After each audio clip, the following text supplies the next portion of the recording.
Muy buenos días o buenas tardes o buenas noches en el horario en que me estés viendo en tu país. Mi nombre es Norma Lilia y les doy la bienvenida nuevamente a este canal, La Biblia en Contexto. El día de hoy tengo un súper invitado, bueno, dos invitados. Tengo conmigo al doctor Mario Sabán, que ya todo el mundo lo conoce seguramente. Y también me acompaña mi amigo Andrés Toledo de su canal, es Torah en el Jardín. Sí, porque ya le cambié el nombre. Doctor Mario, muchas gracias por acompañarnos nuevamente en este canal. Un placer, al contrario, un gusto, Andrés, un gusto, Norma.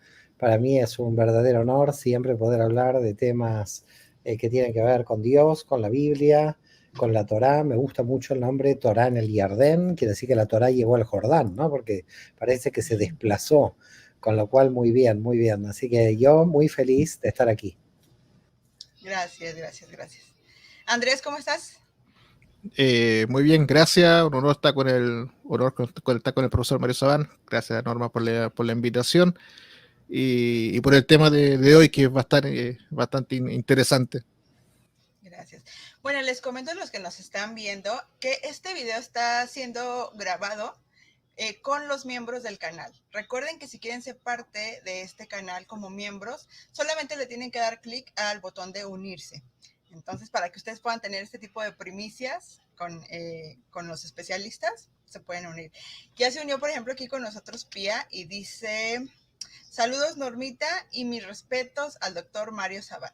Muchas gracias.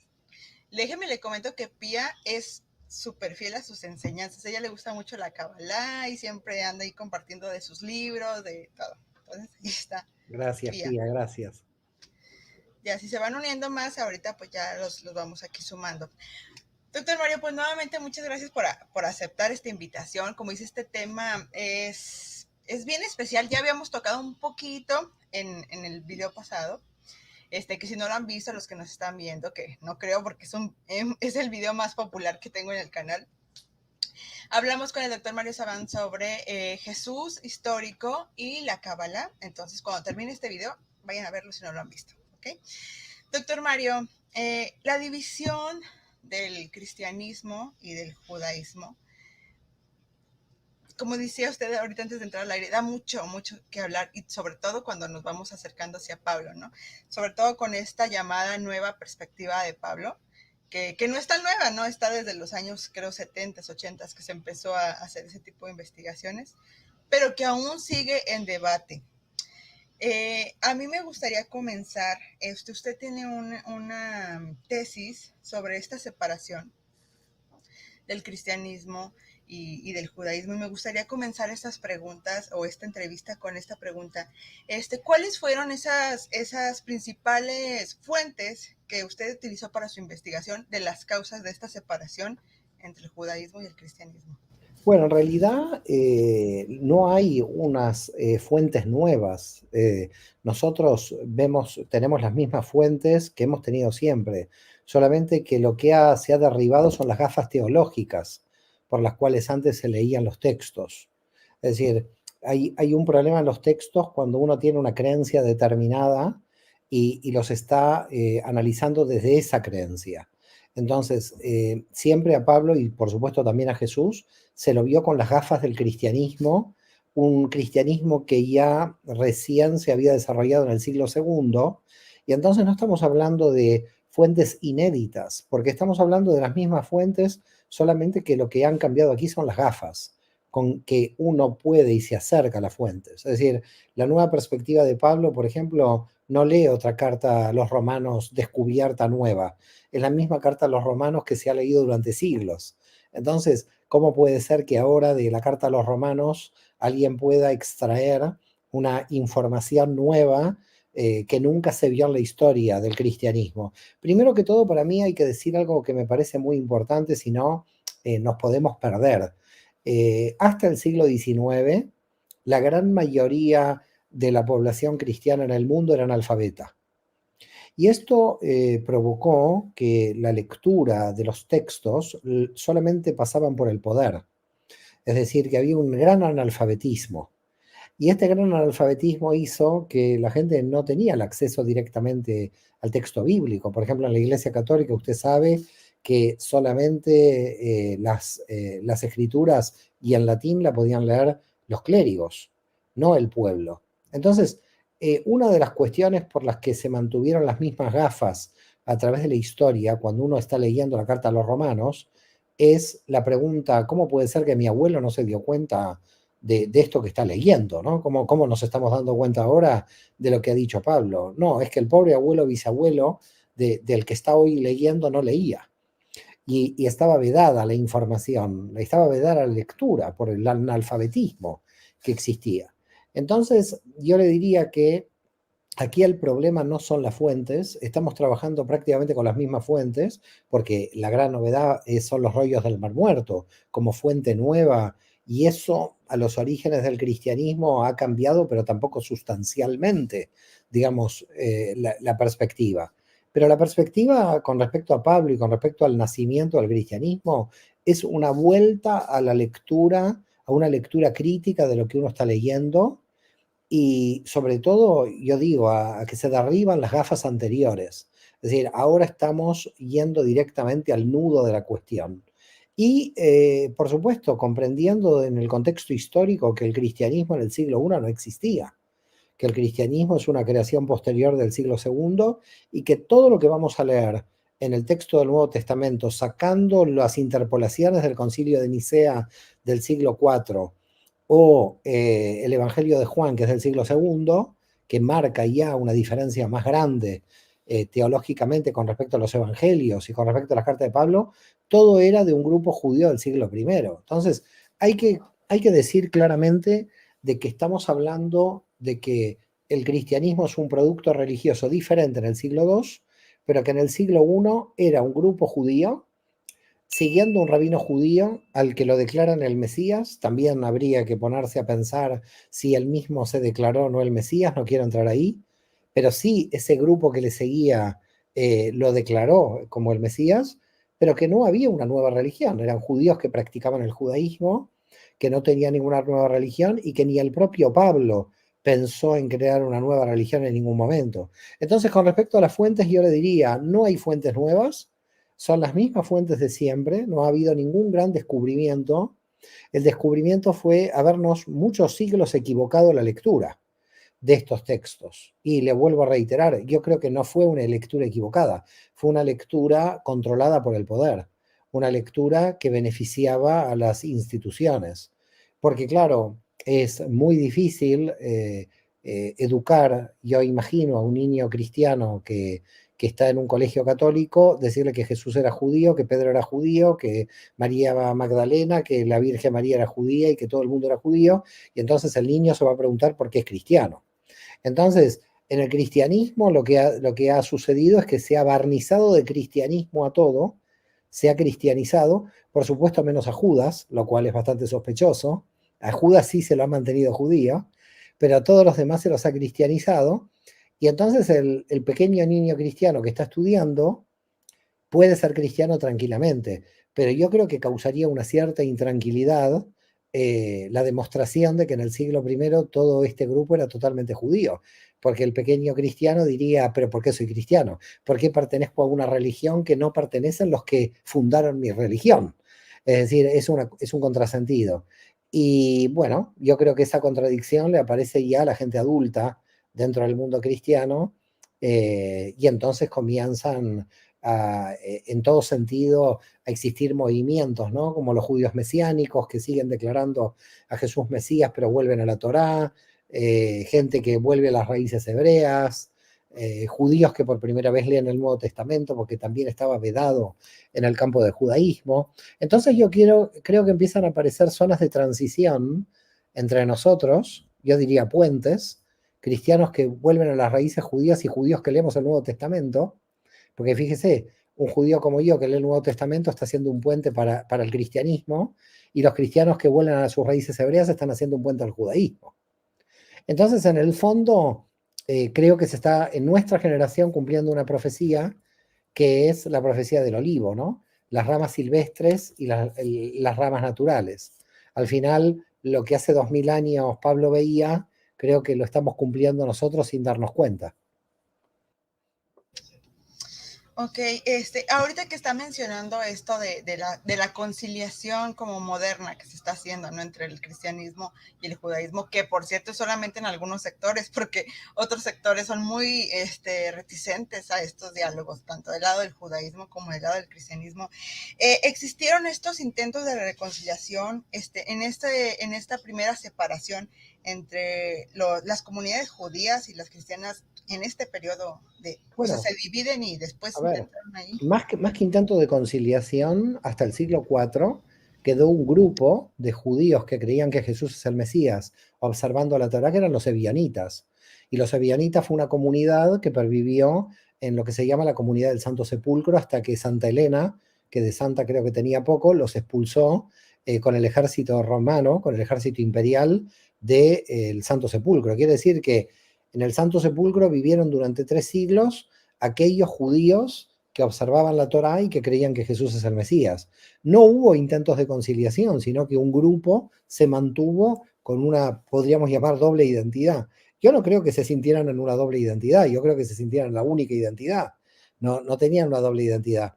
Pero ya todos los intentos por ambos lados, al contrario, yo creo que a partir del siglo segundo los intentos eran a que las feligresías se puedan dividir para que cada uno controlara una parte. Creo que tanto la sinagoga como la iglesia en algún momento marcaron la división para poder saber quién estaba de cada lugar, quién estaba en cada lado, porque si no iba a crearse, se creían muchas confusiones, muchas zonas grises. Entonces, yo creo que a partir del siglo segundo la distancia se va profundizando, no hay tanto acercamiento. Pero ya le digo, hay un grupo que se mantiene judío observando la Torá y creyendo que Jesús era el Mesías, que eran los famosos ebionitas, que ya desde la época de San Ireneo de León, en el siglo segundo, él cuando escribe en el año 170 los declara herejes.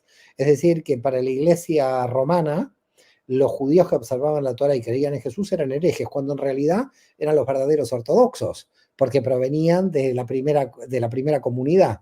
Misteriosamente, cuando el cristianismo se va haciendo fuerte en Occidente y en Roma, va declarando heréticos a todos los grupos que en Oriente estaban cerca de las raíces judías.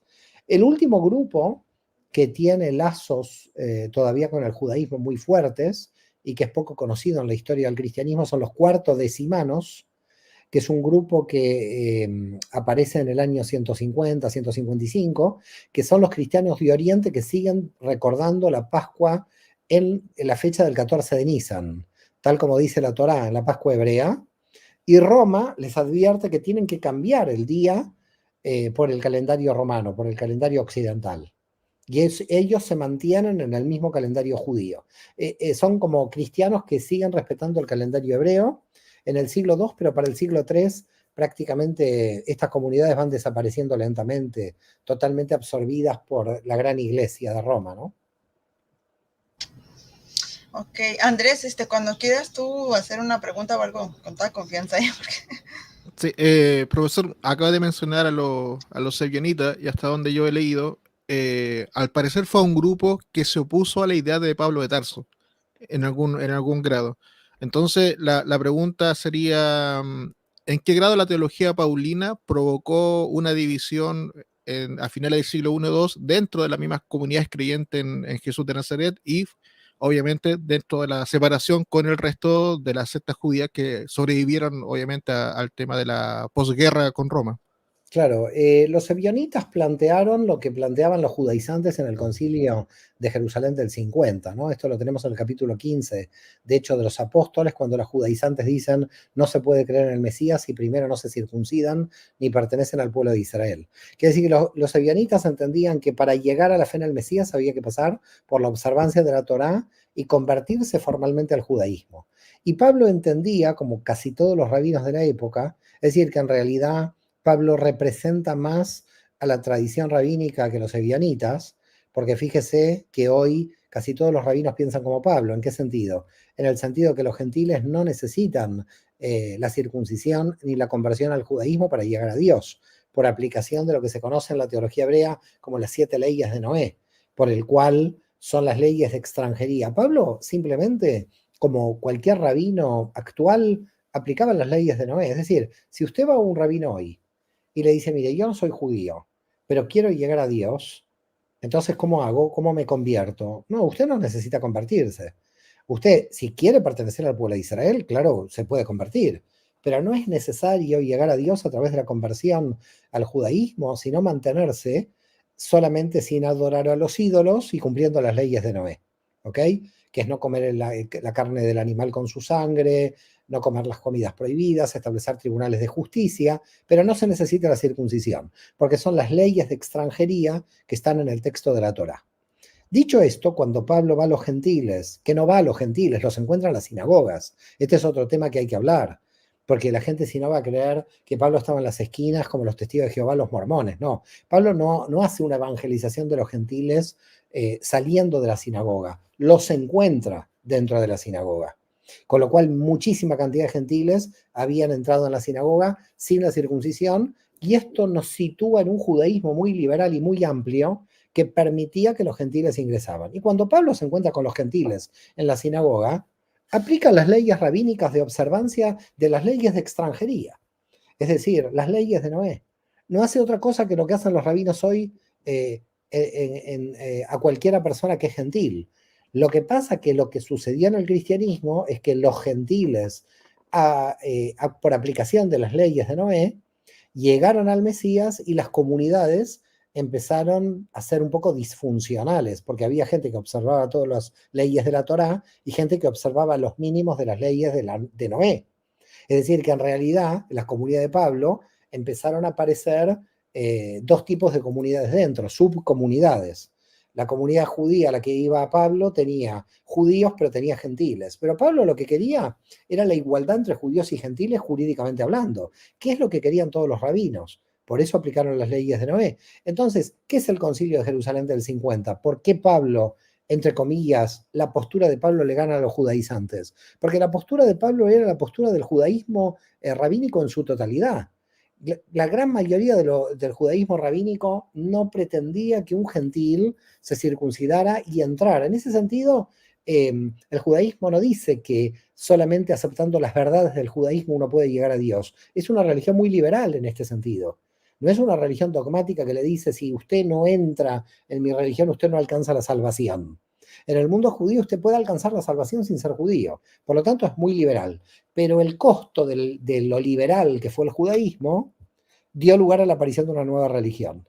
Es decir, el costo de ser tan abiertos a los gentiles sin obligarles, entre comillas, a la circuncisión y a entrar en el judaísmo, hizo que estos gentiles, con el tiempo, absorbieran a la gente que observaba la Torá y la circuncisión.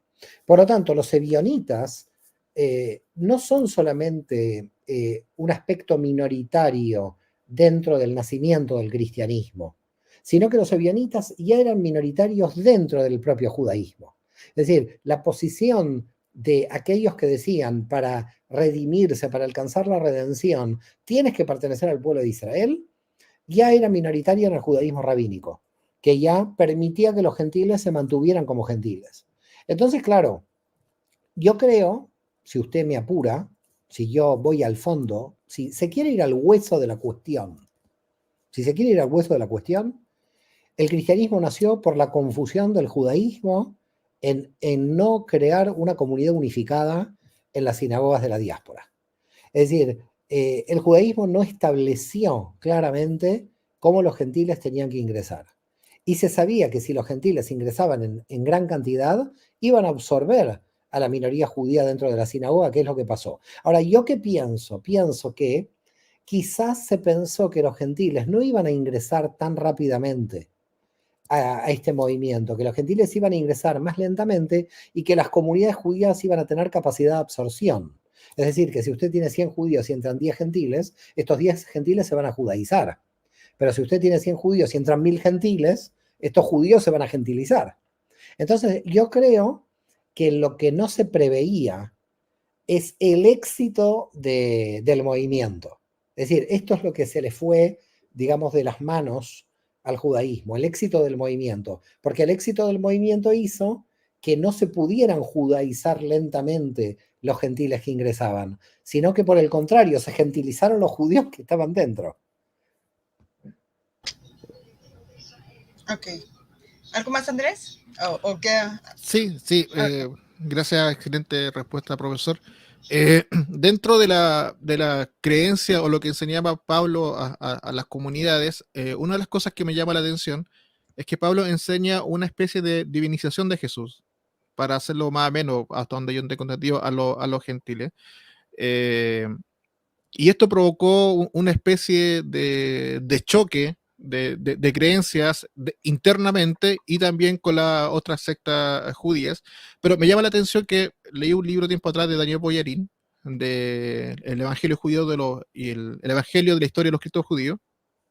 Y dentro del movimiento fariseo, que usted también lo presenta en su tesis, estaba esta idea de una especie de Mesías divinizado. Entonces, no sé en qué momento se generó esta ruptura de empezar a acusarse de la enseñanza de Pablo, siendo que esa enseñanza estaba de alguna forma dentro del mundo fariseo y estaba dentro del mundo del judío de la época. Entonces, no sé en qué momento se transformó, que llevó a romper definitivamente entre siglo I y II esa idea dentro del Mire, judaísmo. lo que usted plantea, Andrés, es otra confusión de la teología judía. Por eso digo que el cristianismo nació por la confusión de la teología judía, y yo lo presento esto en mi tesis de teología, que es sobre la Merkabá, ¿ok? Entonces, entendamos la siguiente situación. Toda la confusión viene por el tema del Mesías. Por eso yo digo que yo no creo en ningún Mesías, ni que vino ni que vendrá, porque es un principio que ha complicado mucho la teología, ha complicado demasiado las cosas. Y el sistema lógico, el análisis lógico es el siguiente. Si todo ser humano no puede ser Dios, porque si un ser humano es declarado Dios se comete idolatría, esta es la primera, ¿no? La primera ley es que no podemos declarar a nadie como Dios porque estaríamos cometiendo idolatría. Pero si a alguien se le declara Mesías, ¿el Mesías es perfecto o imperfecto? Si se le declara un ser humano, como todo ser humano, es imperfecto, ¿estamos de acuerdo? Por lo tanto, tiene que ser declarado perfecto. ¿Pero quién es perfecto? Si ningún ser humano es perfecto, solamente es perfecto Dios. Si es un Mesías imperfecto, no puede ser Mesías. Y si es un Mesías perfecto, no es humano. Entonces, como usted puede ver, si yo le hago la primera pregunta, ¿usted puede pensar que un Mesías es Dios? No, porque se comete idolatría. Entonces, ese camino estaría desde la Torá vedado. ¿Estamos de acuerdo? Pero ¿cuál es la diferencia entre un Mesías y el resto de los mortales? Que el Mesías necesariamente tiene que tener un nivel muy alto de perfección, donde ya tenga solo cualidades, que haya destruido toda su parte oscura, todas sus tinieblas. Entonces, ¿puede un ser humano alcanzar ese estado? ¿Puede un ser humano alcanzar ese estado? Bueno, hubo procesos de divinización, semidivinización, con cuando Enoc sube al cielo. Es decir, cuando Enoc sube al cielo en el texto de la Torá, usted puede ver que es un ser que en cierta forma está divinizado porque alcanzó la inmortalidad y vuela ahí con el dios de la Merkabá. ¿Estamos de acuerdo? Entonces, yo creo que aquí, en el siglo I, hubo una gran confusión porque aparecieron los misterios de la Merkabá, que es el dios en el carro de fuego, y muchos entendieron que el Mesías era de alguna manera el dios de la Merkabá.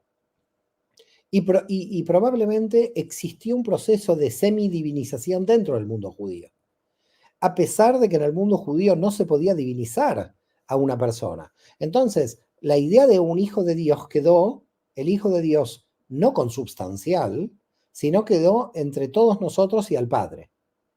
Pero no por influencia del paganismo. Y yo quiero ser aquí muy sincero con todos y decir que en mi primera obra, Las raíces judías del cristianismo, yo planteé que la divinización de Jesús era por efecto de la cantidad de gentiles que ingresaron y de la idea de un Pablo que veía en esa divinización la posibilidad de un marketing con respecto a los gentiles que por supuesto creían en dioses.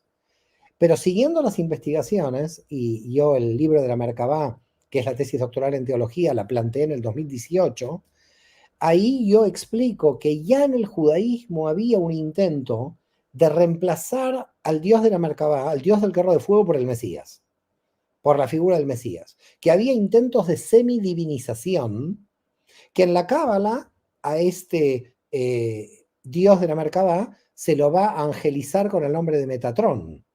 Es decir, que el arcángel Metatrón en la mística hebrea está reemplazando al dios de la Merkabá, porque el problema fundamental del texto de la Torá es que el Dios infinito que nosotros creemos tiene más que ver con la influencia de la filosofía griega que con la Torá, porque el Dios de la Torá es muy finito, es antropomórfico. Vaya al capítulo 1 de Ezequiel. En el capítulo 1 de Ezequiel es antropomórfico el Dios bíblico. Entonces, ¿cómo no hacer imágenes de un Dios antropomórfico? Este era el problema. Este era el problema. Pero bueno, si Dios era antropomórfico y Enoc llegó a un proceso de divinización, hay un camino dentro de la mística judía de una posible divinización de Jesús. Ahora, esto hace que luego los propios judíos digan, el cristianismo ha cometido idolatría, porque han declarado que el Mesías es Dios.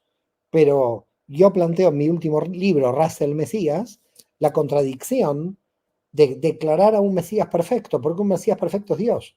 Por lo tanto, para mí hay que desterrar la idea del Mesías, porque es una idea muy peligrosa, es una idea que trae mucha confusión teológica. Si usted quiere observar de que Dios es uno solo, como es el Shema Israel, como dijo Jesús, usted no puede declarar a ningún Mesías como Dios.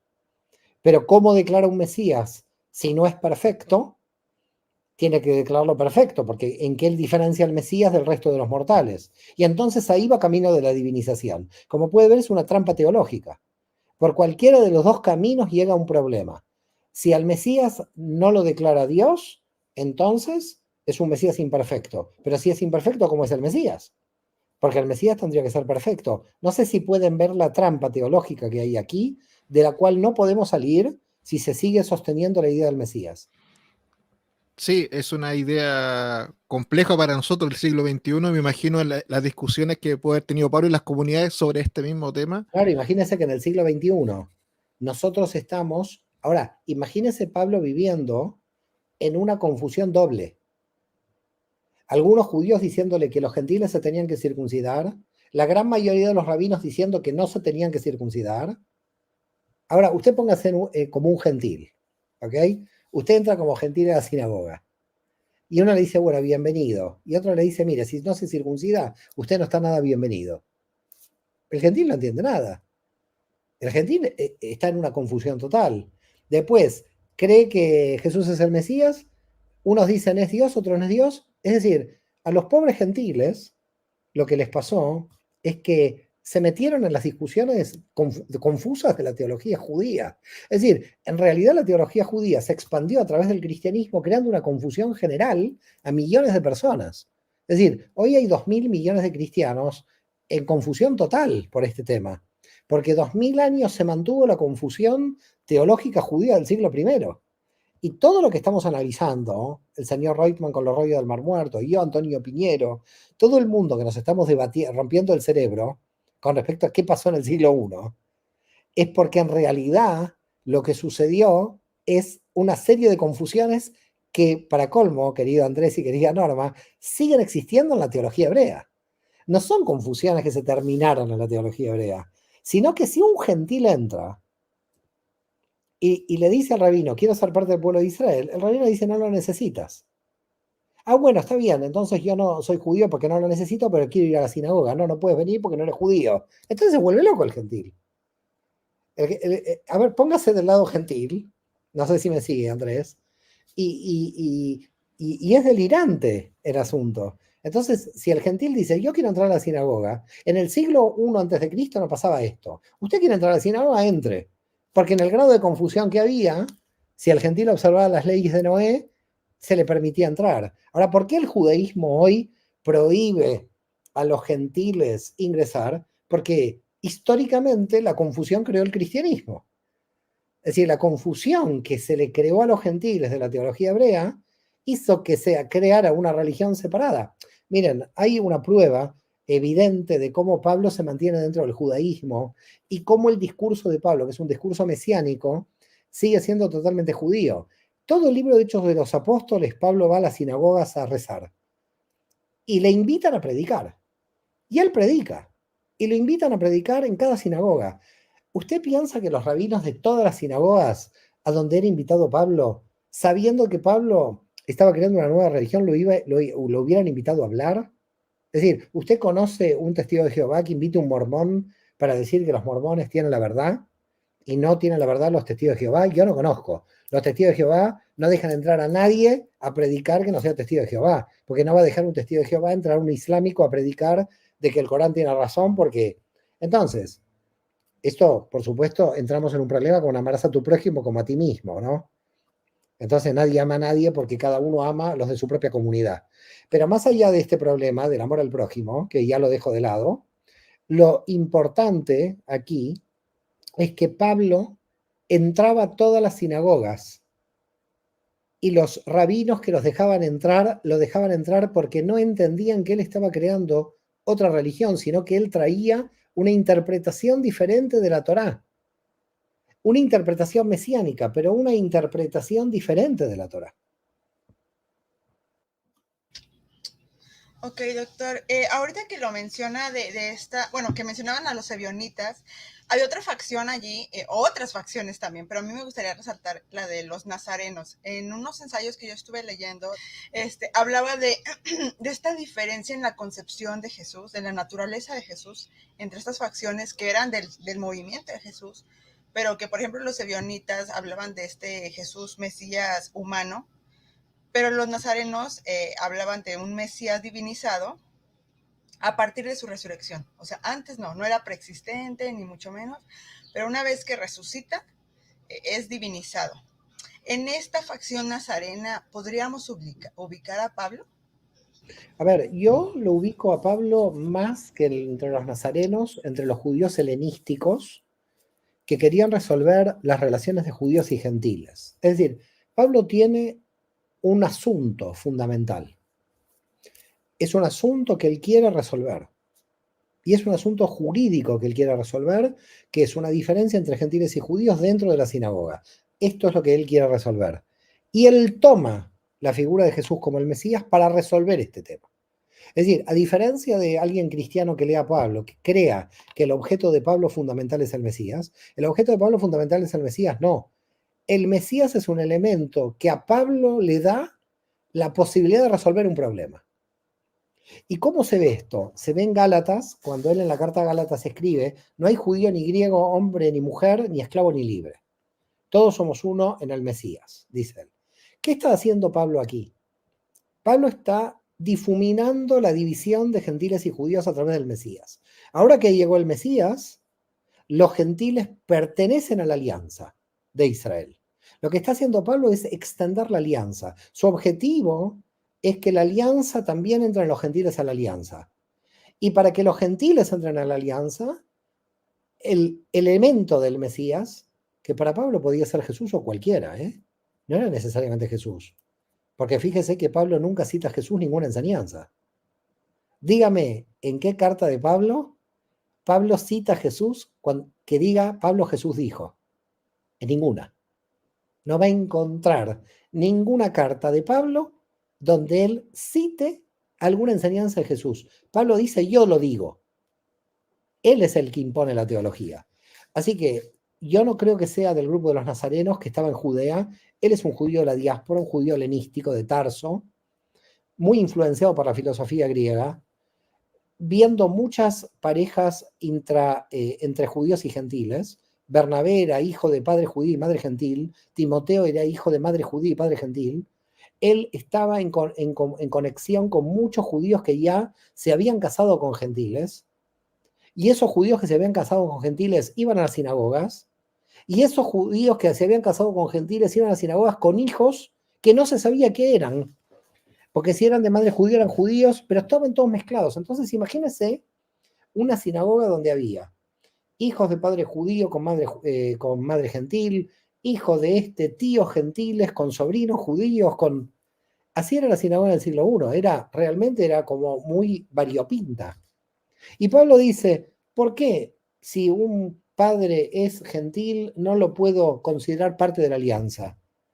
¿Por qué él se tiene que sentir menos que la madre que es judía? Porque hay una diferencia, dice Pablo. No tiene que haber diferencia. Él quiere unificar dentro del judaísmo el estatus de los gentiles. Él quiere hacer ingresar a la alianza de Israel a los gentiles. Este es el objetivo de Pablo.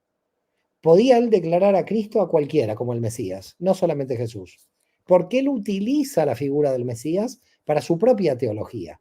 Si él hubiera utilizado las enseñanzas de Jesús, él lo hubiera citado en algún momento. Hubiera dicho así como el maestro nos dijo.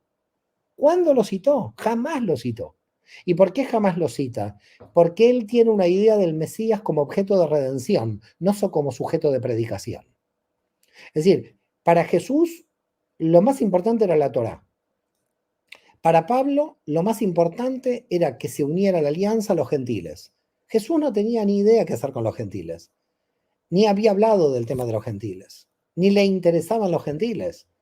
Tanto es así que por eso se tienen que reunir en el año 50 en el Concilio de Jerusalén para saber qué hacen con los gentiles, porque Jesús no dio ninguna indicación. Si Yeshua hubiera dejado alguna instrucción con respecto a qué hacer con los gentiles, nadie se hubiera reunido en el año 50 en el concilio. La muestra de la reunión, lo que prueba la reunión del concilio del 50, es que Jesús no dejó nada en relación al tema de los gentiles. Por eso queda claro que id a bautizar en el nombre del Padre, el Hijo y el Espíritu Santo, en el último versículo de Mateo, eso que dice Jesús es una interpolación de aquí a la China, porque Jesús jamás hubiera hablado de la Trinidad. ¿Ok? Y en el Códex de Estambul no aparece ese último versículo en San Mateo. Es un versículo de la Trinidad impuesto por el Concilio de Nicea. Entonces, claro, un cristiano lee eso y cree que Jesús lo dijo, cree que Jesús inventó la Trinidad, cuando la Trinidad, la primera vez que se habló de la Trinidad es con Tertuliano en el año 202. Así que imagínense, nadie hablaba de la Trinidad desde el 0 hasta el 202, desde Jesús hasta el 202. Con lo cual, ¿a dónde llegamos? Llegamos que Pablo tiene un pensamiento diferente a Jesús, que no es el mismo pensamiento que Jesús. El cristianismo de Jesús, el judaísmo de Jesús es un judaísmo que observa la Torá.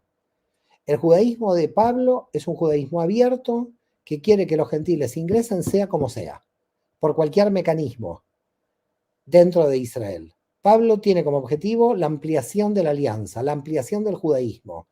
Jesús no tiene como objetivo la ampliación del judaísmo. Jesús tiene como objetivo, como un místico, la elevación del nivel de conciencia. Ok.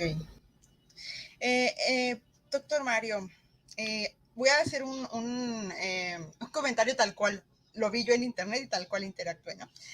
Estábamos hablando sobre esto del cristianismo y una persona me pone, sí, pero los cristianos no seguimos a Jesús, seguimos a Pablo.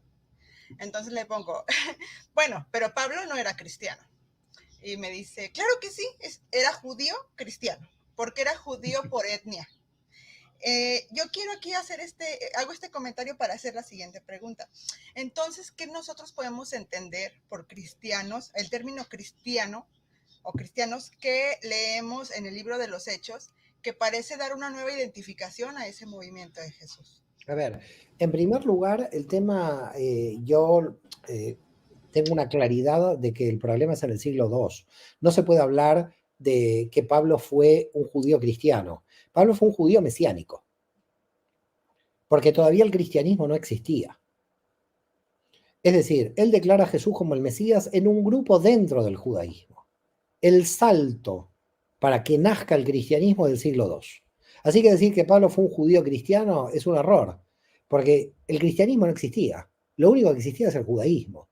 Es decir, si Pablo hubiera sido un judío cristiano, Pablo tenía que leer el Nuevo Testamento, que todavía no estaba formado. Entonces, si usted me dice que es un cristiano es el que acepta que existe un libro sagrado como un nuevo canon diferente al Antiguo Testamento. Y Pablo no aceptaba eso. Pablo no aceptaba el Nuevo Testamento porque el Nuevo Testamento no existía. Cristiano se puede denominar a alguien a partir del San Ireneo de León, cuando en el 170, 177 se crea el Nuevo Testamento y dice, esta es una palabra revelada por Dios que yo creo a diferencia del Antiguo. Pablo siempre leyó el Antiguo Testamento, la Biblia hebrea. No hubo ningún libro canonizado, porque todavía no estaban escritas sus cartas. Un cristiano acepta que las cartas de Pablo son dogma de la fe. Pablo no las acepta porque Pablo interpreta la Torá, interpreta al Mesías. Todavía las cartas de Pablo no estaban escritas. Entonces, para mí, la definición de un cristiano es aquel que acepta que el Nuevo Testamento es una palabra divina en el mismo nivel que el Antiguo. Y por lo tanto crea un nuevo canon, una nueva religión. En la época de Pablo había judíos que seguían las cartas de Pablo o seguían algún evangelio escrito, pero como escritos edificantes, todavía no en el nivel del Antiguo Testamento. Todos los judíos que seguían a Jesús en el siglo I observaban la Torá y seguían leyendo el Antiguo Testamento porque el Nuevo no existía. Para que exista una persona cristiana, tiene que existir primero un Nuevo Testamento. Si no, no existe el cristianismo. Tiene que existir alguien que diga que esto es una nueva religión, con un nuevo canon, nueva religión. Esto es como los países americanos. Los países americanos, cuando declaran la independencia de España, lo primero que hacen es una constitución. ¿Por qué? Porque declarar la independencia es declarar que las leyes son diferentes a las leyes de España. Entonces, ¿cómo se declara la independencia? Diciendo, nuestras leyes son diferentes. ¿Cómo se declara la independencia del cristianismo? Cuando dicen, el Nuevo Testamento es una nueva ley que yo declaro, no en el mismo nivel que el Antiguo, inclusive superior al Antiguo. Porque ahora todo el Antiguo hay que interpretarlo basado en el Nuevo. Y aquí voy a lanzar la sorpresa para los oyentes. Que tú sabes, Norma, que tenía una pequeña sorpresa. Claro, Yo espero, bueno, la sorpresa es de aquí a 2 o 3 años, Okay. Así que tampoco es una sorpresa para mañana. Yo estoy trabajando en mi tesis doctoral en Derecho sobre el funcionamiento de la ley de Moisés en el pensamiento de Pablo. Donde lo que quiero demostrar en esa tesis doctoral en Derecho, si Dios quiere, si Dios me da vida y años de estudio, es mostrar cómo Pablo analiza los mecanismos de la Torá, cómo interpreta la Torá. Porque de la interpretación de la Torá nacen las cartas de Pablo, y de las cartas de Pablo nace una nueva visión totalmente diferente a la de Jesús, que luego va a dar lugar al cristianismo. Pero que hasta que no se canoniza el Nuevo Testamento no hay cristianismo. Es decir, si alguien me pregunta, bueno, ¿qué leía un cristiano a fines del siglo I? Y leía la Biblia hebrea, no había Nuevo Testamento. Quizás alguna carta suelta de Pablo, quizás algún evangelio recién escrito. Porque recordemos, por ejemplo, que el evangelio de Lucas está escrito entre el 80 y el 90. Entonces, la persona que dice, bueno, ¿qué leía un cristiano en el año 80? La Biblia hebrea, no era cristiano. Creía que Jesús es el Mesías, pero leía la Biblia hebrea, no había un nuevo canon. Quiero dejar claro que para mí el cristianismo nace y se independiza del judaísmo cuando el Nuevo Testamento se cierra como un canon en el mismo nivel que el Antiguo Testamento, o yo diría más, en un nivel superior, porque ahora se tiene que reinterpretar todo el Antiguo Testamento en base al Nuevo. Excelente esa sorpresa que nos ha traído sobre si Era una sorpresa inédita para Norma, pero bueno, una sorpresa que necesito ahora. Primicia aquí en la Biblia en contexto. Sí, pero bueno, es una primicia que me tienen que esperar 2 o 3 años, así que recen por mí. Recen por mí para que llegue a la defensa de la tesis. Sí, esperemos que sí. Andrés, ¿vas a decir algo al respecto?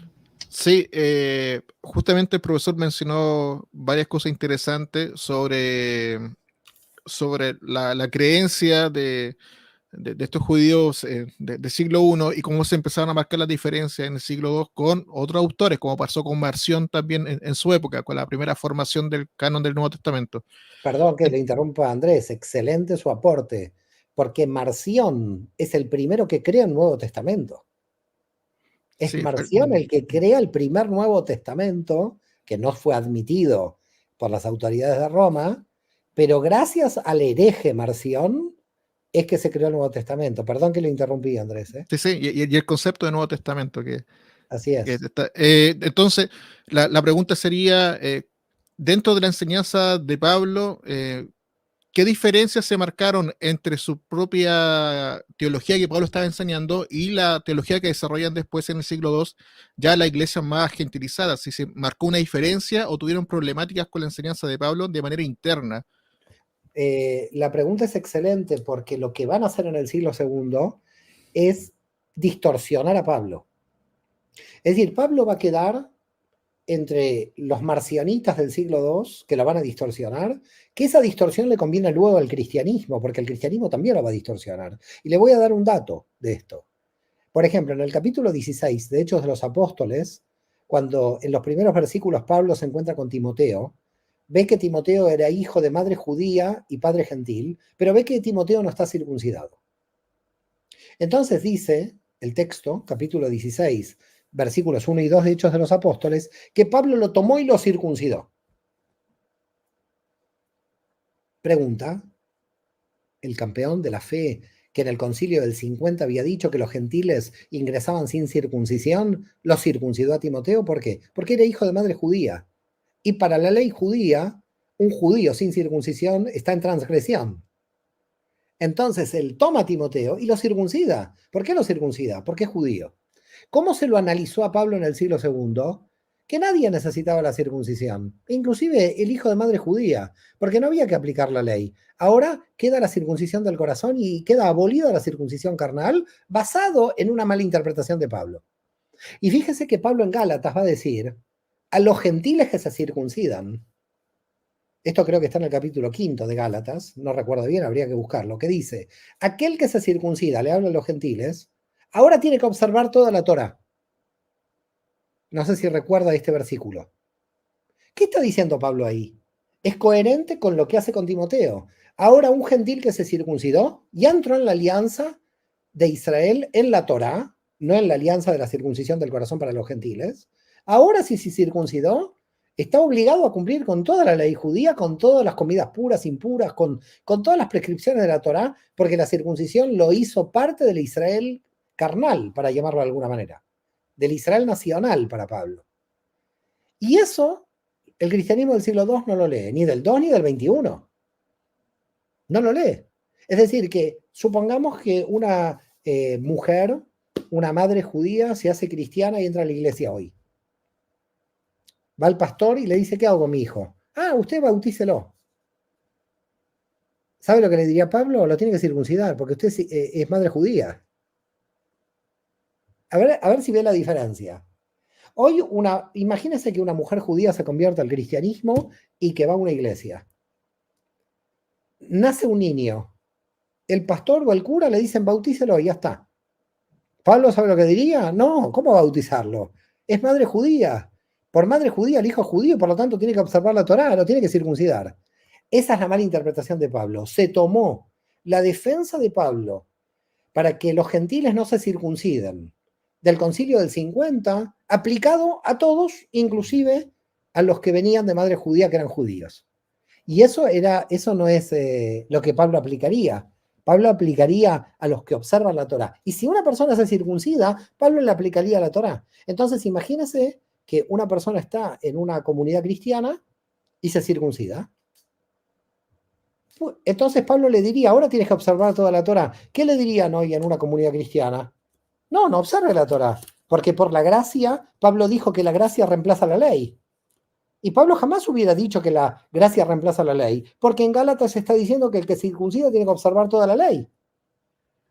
No sé si están viendo, ¿por qué comparé hoy a curas y pastores frente a lo que haría Pablo?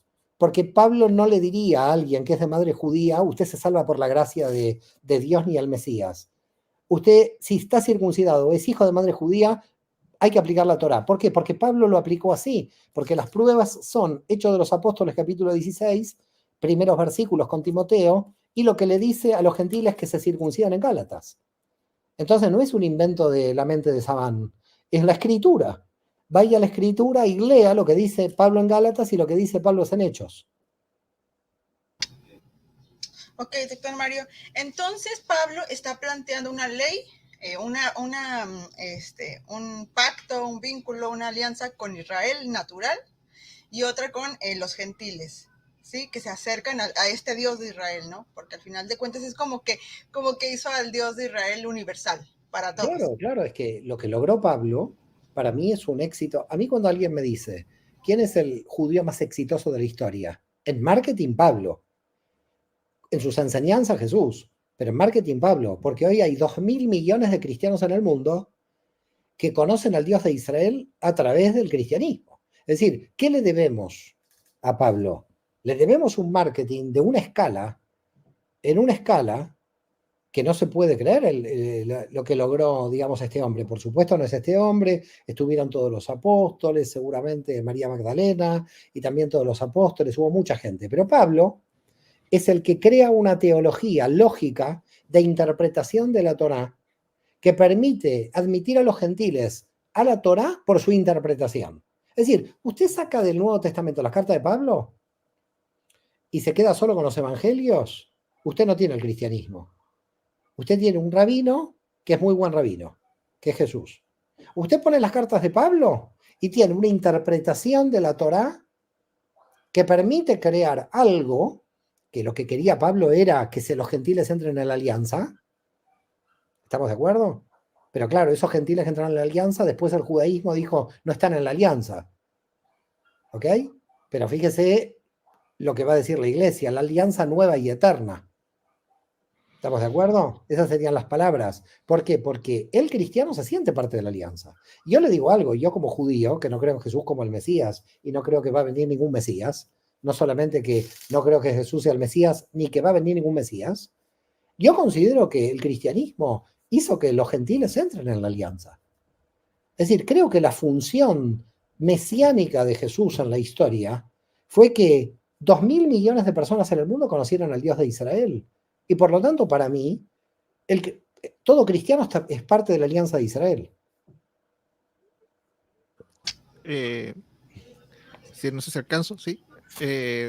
Basado en esa misma idea que está presentando el profesor, es por eso que Pablo toma lo que dice el profeta, no recuerdo cuál, que habla de ustedes tienen que circuncidar su corazón. Eso viene siendo lo que ustedes necesitan como Jeremías, como gentiles, y no circuncidarse de manera carnal, que es peligroso para esa época.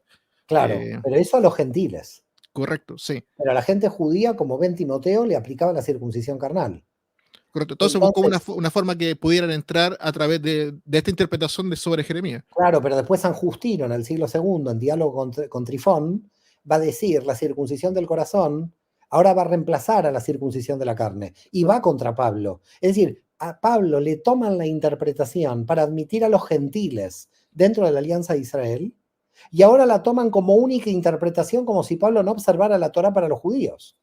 Es decir, lo que hace el cristianismo en el siglo II es, toma la interpretación de Pablo para admitir a los gentiles como única ley. Pablo no utilizaba la interpretación para admitir a los gentiles como única ley, porque para admitir a los judíos como judíos les aplicaba la Torá. Entonces, ¿qué hace San Justino en el siglo II? Dice, ese versículo no existe. ¿Qué hizo Pablo ahí? Bueno, Lucas ya manipuló bastante el texto cuando escribió en Hechos, porque dice, y Pablo circuncidó a Timoteo por miedo a los judíos. ¿Pablo miedo a qué? Justamente Pablo, que se enfrentaba contra todo el mundo, contra el Sanedrín a los gritos. Pablo no tenía miedo a nada. Lo que pasa es que Lucas tiene que poner, Pablo le tiene miedo a los judíos y los circuncida. Pablo los circuncida por observancia de la Torá, y por eso tengo que citar el versículo de Gálatas, donde dice que el gentil que se circuncida tiene que observar toda la Torá. Viene San Justino en el siglo II y va a decir, la circuncisión del corazón ahora es nuestra única circuncisión.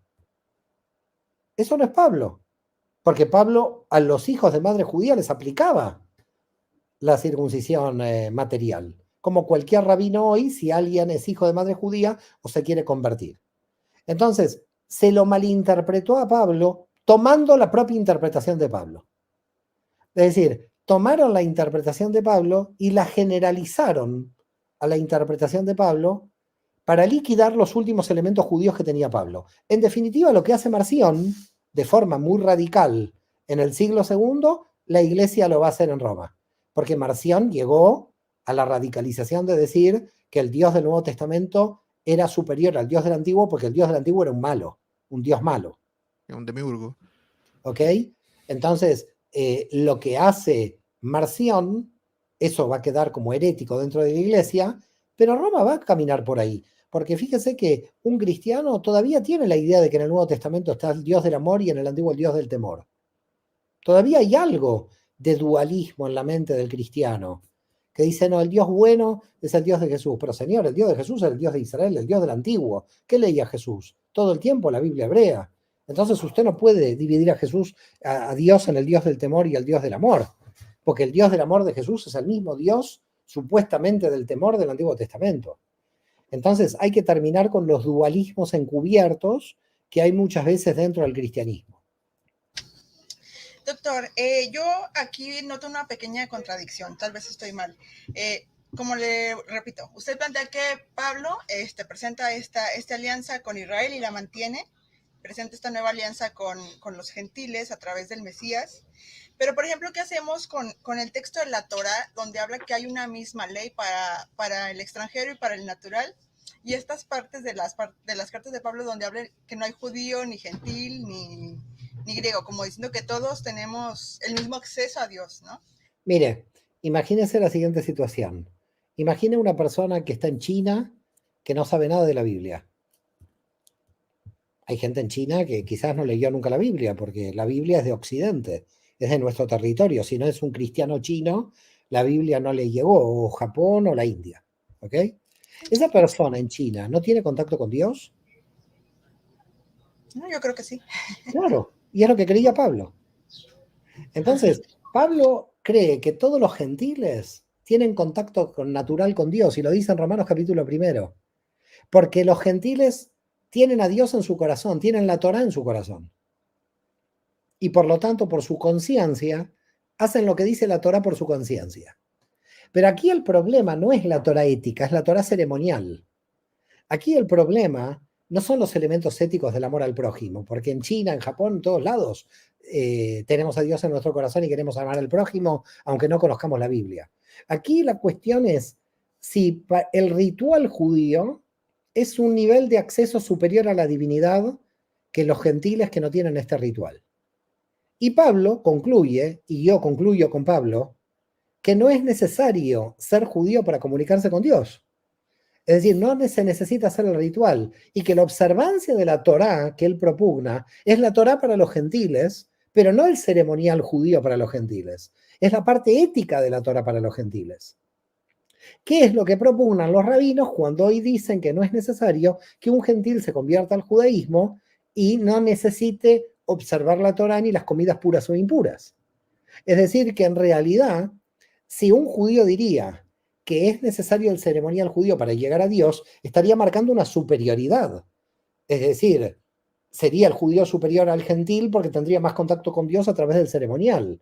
Pero dentro del judaísmo sabemos que no es así, que en el corazón todos tenemos a Dios y que no es necesario el ceremonial judío. Por eso digo, la religión judía es muy liberal, porque no acepta que en el camino del ceremonial judío usted llegue a Dios.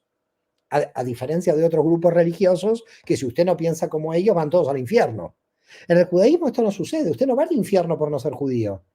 Usted también puede tener una relación con la divinidad porque cumple la Torá en lo que se llamaría el derecho natural, pero no necesariamente cumple la Torá en el sentido del ceremonial que es solamente para el pueblo de Israel. Entonces, bueno, ahí viene el debate. ¿El Shabbat es solamente para el pueblo de Israel? Algunos decían sí, es solamente para el pueblo de Israel, y otros decían no, el Shabbat también es para los gentiles.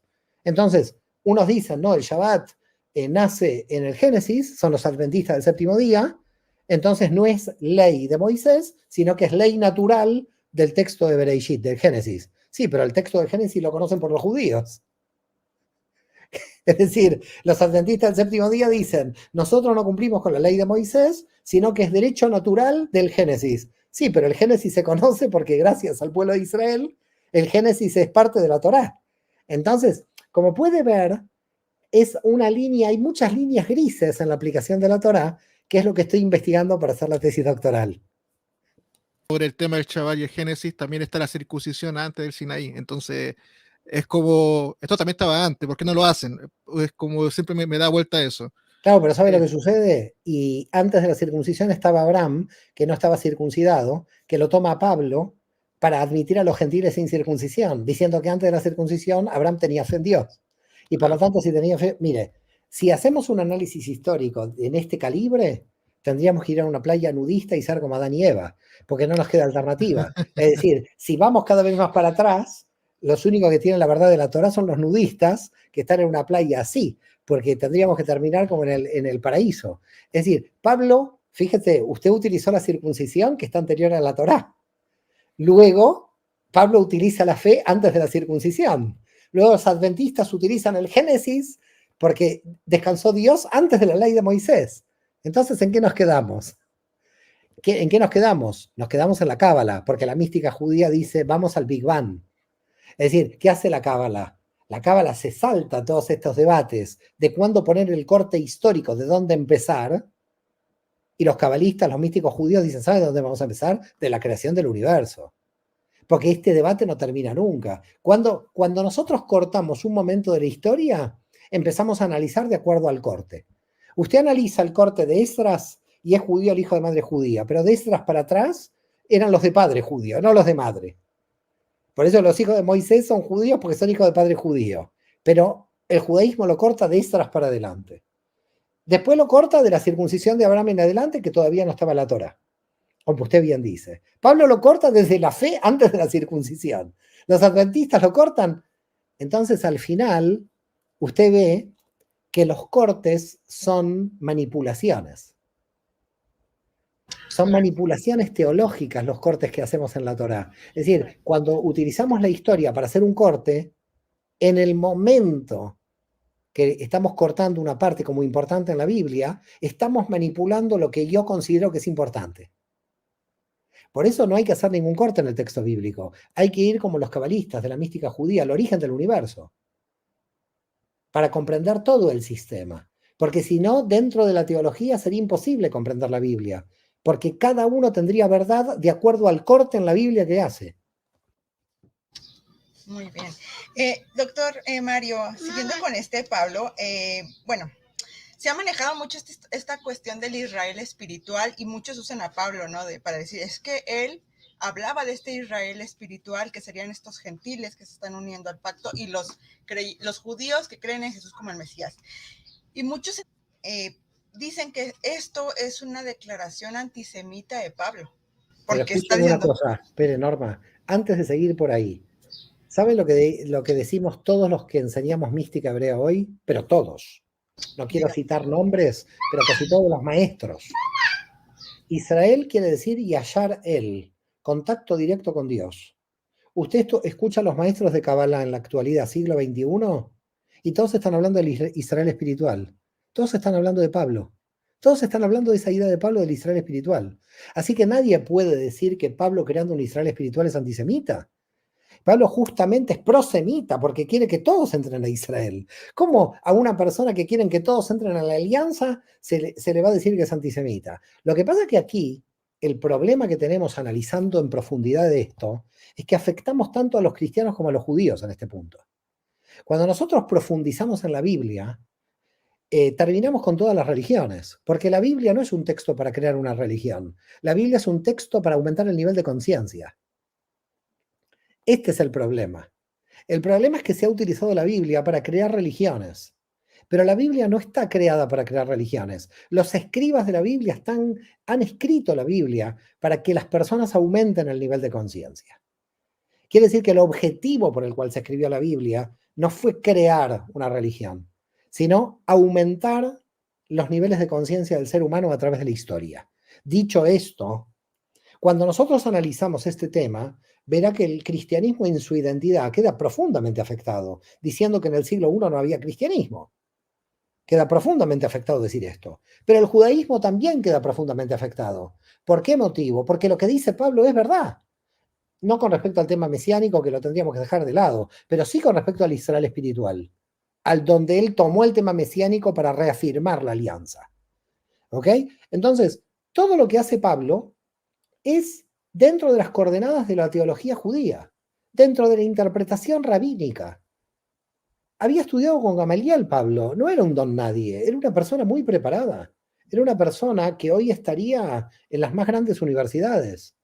Pablo era una persona muy preparada con Gamaliel, con altos niveles de interpretación de la Torá. Era un fariseo, hijo de fariseos, que había estudiado con Gamaliel, que era el nieto del más grande sabio del siglo I antes de Cristo, que fue Hillel, el anciano, que aparece en el Talmud. Entonces no era un don nadie, era una persona que sabía profundamente la Torá y que si usted va al fondo de la cuestión jamás violó la Torá, solamente quiso aplicar la Torá a los gentiles para que se unan a Israel. Entonces, ¿cómo se le va a declarar antijudío a una persona profundamente judía como Pablo? También mencionan ahorita que comenta que no era fariseo. O sea, que si uno ve cómo funcionaba el pensamiento y el análisis fariseo, no encaja con lo que Pablo mencionaba. De hecho, hasta ponen en duda el fariseísmo. Lo he escuchado de académicos también. Bueno, pero yo le digo que esto es una cosa, primero, es como pensar que Pablo mintió, porque el propio Pablo dijo que era fariseo, con lo cual esa posición académica se basa en que Pablo miente. Yo creo que Pablo en este punto dice la verdad. Yo no parto de la idea de que Pablo miente. Y luego, las interpretaciones de sus cartas, hay interpretaciones de mística judía muy elevada, muy cercanas a la Cábala. De hecho, dos amigos míos del Salvador, los que fueron coautores míos en Jesús y la Cábala, han sacado un libro recientemente de Pablo y la Cábala, Kenneth y Ethel Mengíbar del Salvador, donde ellos demuestran claramente los componentes místicos del pensamiento paulino. Y yo estoy totalmente de acuerdo con esta postura, pero Pablo tenía una interpretación rabínica de primer orden.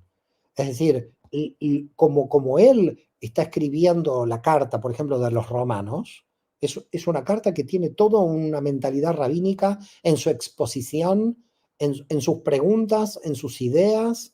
Yo no sé quién ha dicho esto de los fariseos, pero bueno, el que lo dijo tendrá sus pruebas. Yo no veo unas pruebas contundentes para decir que Pablo no fue fariseo. Yo no lo veo por ninguna parte. Para mí, la estructura del pensamiento que aparece en las cartas y además su propia declaración, a la cual alguien que diga que no es fariseo está partiendo de la idea de que Pablo miente. Ok, Andrés. Sí, bueno, esta es mi última pregunta.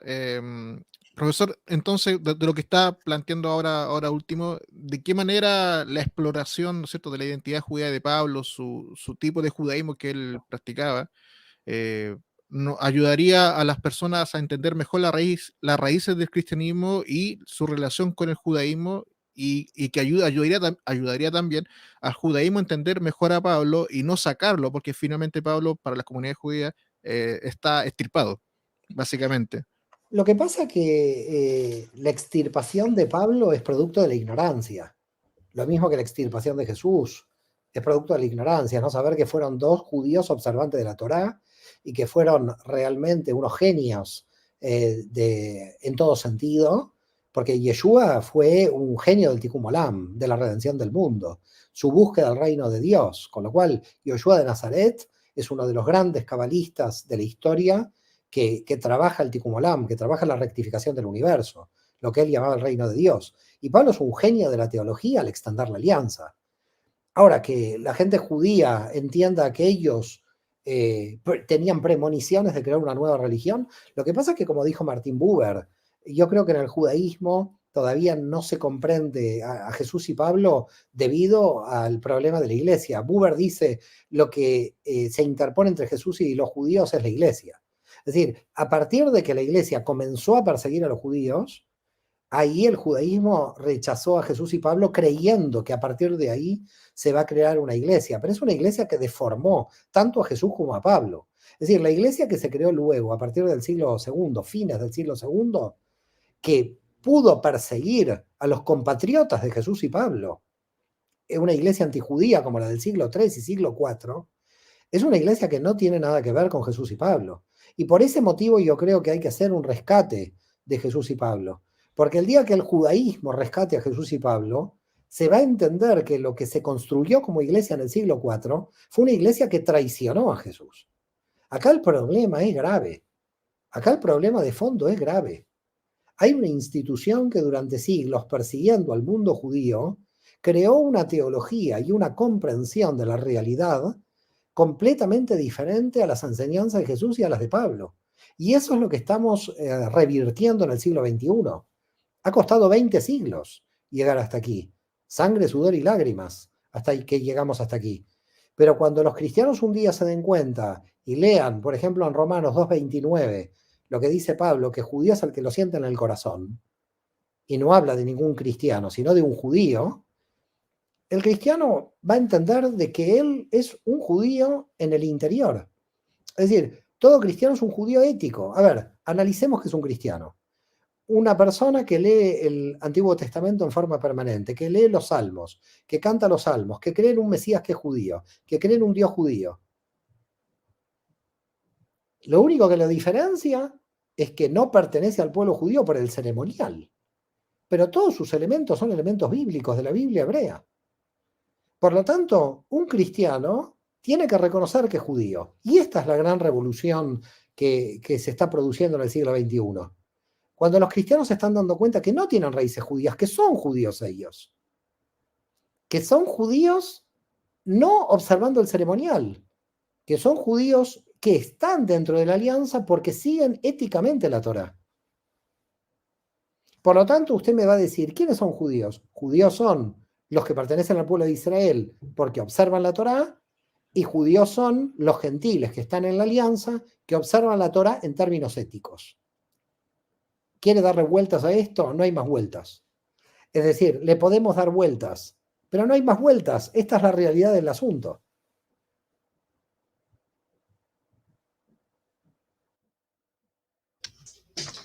Perfecto. Doctor Mario, no sé cómo estemos de tiempo. Hay unas cuantas preguntas. Tenemos que ir despidiéndonos porque ya va 1:15 Sí. y ya tengo que entrar en otro compromiso. Yo me quedaría acá 24 horas, Norma, Andrés. Tenemos que organizar una nueva entrevista. Bueno, entonces a los que están conectados, mire, está Merly, está Pía, está Max, está otra persona que no ha puesto aquí comentario. Un abrazo muy grande a todos, a Max, a Pía. A Merly. Bueno, a Merly también.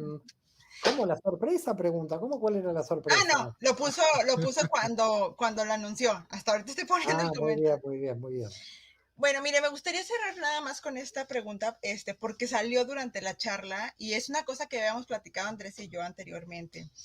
Mencionó usted esto de las leyes de Noé, y cómo se está, bueno, no sé si usted se ha fijado, me imagino que sí, que se está propulsando demasiado este movimiento. Y hemos hablado, Andrés y yo, que puede caer en el riesgo de convertirse en otra religión. O sea, puede pasar lo mismo que con el cristianismo. Totalmente. Porque yo creo, totalmente. Lo que dice usted con Andrés, yo estoy totalmente de acuerdo. Yo creo que no hay que propugnar otra vez el mismo movimiento del siglo I. Creo que el mundo judío no entendió nada del siglo I si propugna un movimiento de este estilo. Yo creo que el mundo judío primero tiene que salir de su confusión teológica. Y la única forma de salir de las confusiones teológicas es la mística. Por eso yo estudio profundamente la Cábala. Porque si no vamos a la mística, las cuestiones teológicas nos envuelven en confusiones permanentes.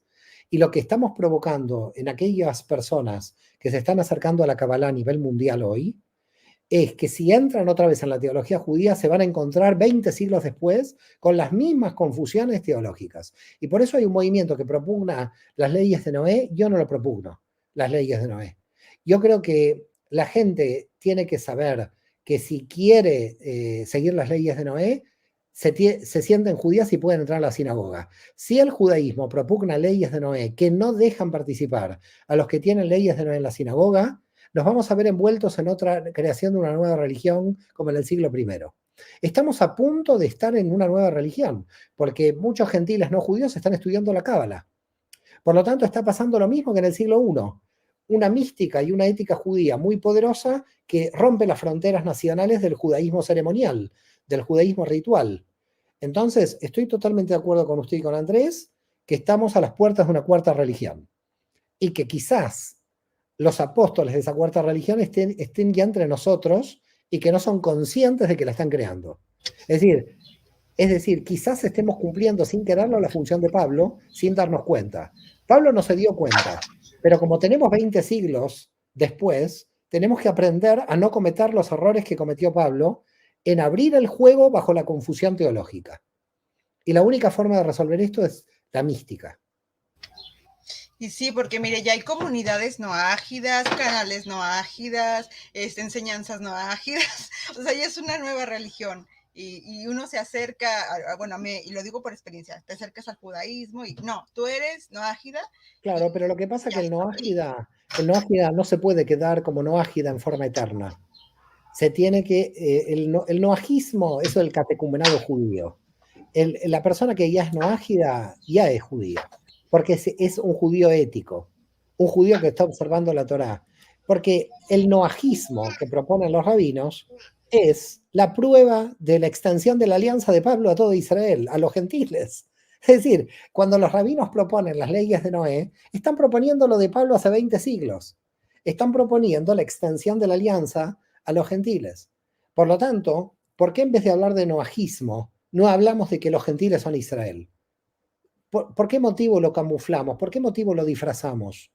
Seamos honestos radicalmente como Pablo y entendamos la realidad tal como es, sin gafas, y digamos que el que quiere ser Israel a su manera, sea Israel. Muchísimas gracias, Andrés. Muchísimas gracias, Muchas Norma. gracias a usted, Un profesor. placer Muchas enorme. gracias a usted. Mira, aquí le dice Pia, muchas gracias. Doctor Sabán por su sabiduría, cercanía en aterrizar conocimientos profundos. También Merly dice, saludos, me encantan sus declaraciones acerca de Pablo y los orígenes del cristianismo y la finalidad de la Biblia en la búsqueda del nivel superior de conciencia. Dice, extraordinario, un abrazo y agradecimiento, maestro. Gracias, gracias a todos. Un placer muy grande. Muchas Y gracias. muchas bendiciones, gracias. muchas bendiciones. Shalom. Muchas gracias. Nos vemos. Gracias a todos los que vieron este video. Recuerden dejar su like, suscribirse y compartirlo. Que estén muy bien. Shalom. Shalom.